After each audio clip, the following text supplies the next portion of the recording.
Join বন্ধুরা, তোমাদের সামনে আজকে চলে এসেছি ওয়েস্ট বেঙ্গল পুলিশ কনস্টেবলের কাট আপ সম্পর্কে আলোচনা করতে।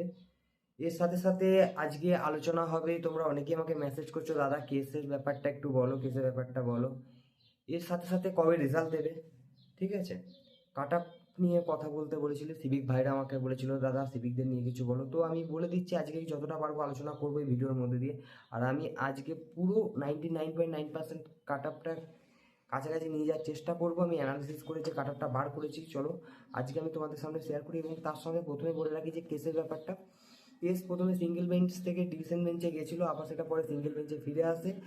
এটা কলকাতা হাইকোর্টে হয়েছিল কেসটা, যে আমাদের যে 60,000-এর ওপর যে লিস্ট বার করেছিল সরকার, তো সেখান থেকে ডাব্লিউপির 60,000 লিস্টের মধ্যে থেকে কাস্টের নাম্বার বিভাজন অনুযায়ী থাকবে কেউ এসসি, যদি কেউ এসটি, কেউ ওবিসি হয়, তো তাদের মনে করো জেনারেলে কেউ পেয়েছে 48.5।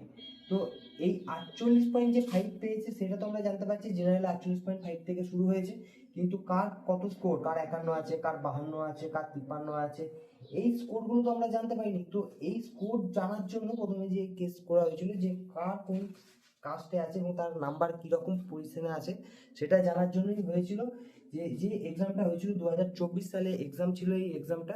তো এই এক্সামে বলা হয়েছে যে 3রা ফেব্রুয়ারি ডেট ছিল, তো ওখান থেকে 18ই ফেব্রুয়ারির মধ্যে রাজ্য সরকারকে আমাদের মাননীয় হাইকোর্ট বলেছে যে তাদের নাম্বার তালিকা বার করতে। সবাই আশা করছি যে এইটা খুব তাড়াতাড়ি সমাধান হয়ে যাবে এবং তোমাদের রেজাল্টটা খুব তাড়াতাড়ি বেরিয়ে যাবে, ঠিক আছে। আমি যে রেজাল্টের ডেটটা আমি তোমাদেরকে বলছি, 25 থেকে 28 ফেব্রুয়ারি এর মধ্যেই তোমাদের রেজাল্ট পাবলিশড হয়ে যাবে, ঠিক আছে। রেজাল্ট পাবলিশড হয়ে যাবে এই টাইমটার মধ্যেই, 25 থেকে 28 ফেব্রুয়ারি। এই 25 থেকে 28 ফেব্রুয়ারির মধ্যে তোমাদের রেজাল্ট বেরিয়ে যাওয়ার সম্ভাবনা আছে, অর্থাৎ বেরিয়ে যাবে, ঠিক আছে। তো 8ই ফেব্রুয়ারির মধ্যে কোর্ট বলেছে তালিকা দিতে। তো এবার আমি তোমাদেরকে ডিটেলসে আলোচনা করব কাস্টের ব্যাপারটা। কে কী বলছিলে কাস্টের কথা, যে দাদা সিভিকদের এইরকম যাবে, ইউআরদের কম যাবে, বেশি যাবে। দেখো, আমি যে কাট আপটা আজকে দেবো সেখান থেকে +1 -1 ধরে রাখো, +2 না, +1 -1 এর কাছাকাছি যাবে, ঠিক আছে। তো চলো দেখা যাক, পুরো কাট আপের ভিডিওটা আমি তোমাদের সামনে তুলে ধরছি। তাহলে দেখা যাক যে ইউআরের যে 48.5 কাট আপ গিয়েছিল, এখান থেকে কতটা বাড়বে। এখান থেকে বন্ধু 7 থেকে 62 +1 বা -1, এটা তোমরা ধরে রাখতে পারো। এর মধ্যে ইউআরে থাকবে। সিভিক ভাইরা বলছিল, সিভিক ভাইদের জন্য আমি একটা বলে রাখি, 58 থেকে 54, এইটা হচ্ছে সিভিক ভাইদের জন্য ইউআর। তো এর মধ্যে সিভিক ভাইরা যদি থাকে, তো সিভিক ভাইদের একটা ভালো চান্স আছে। ওবিসি বি যেটা গেছে 41.25, ঠিক আছে। তো ওবিসি বি এরটা কাট আপটা একটু বাড়বে, কারণ এদেরটা বেড়ে 53 থেকে 54.50 এরকম যাবে। ওবিসি এ এদেরটা যাবে 52 থেকে 53.50।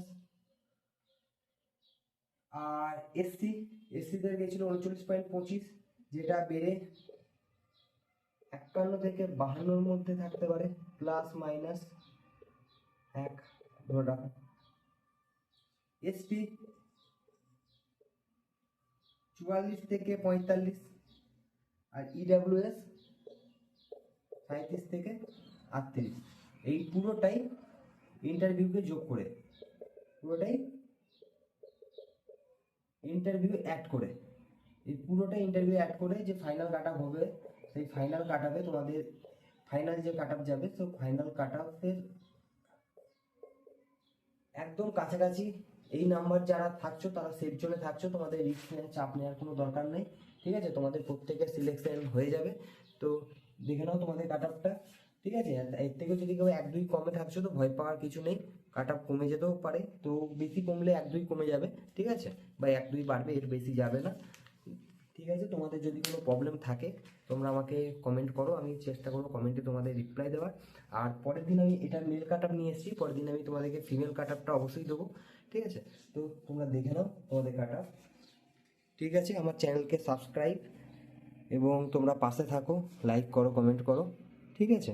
তো আমি নেক্সট ভিডিও যেন আমি আরও আনবো তোমাদের জন্য ফিমেল কাট আপটা।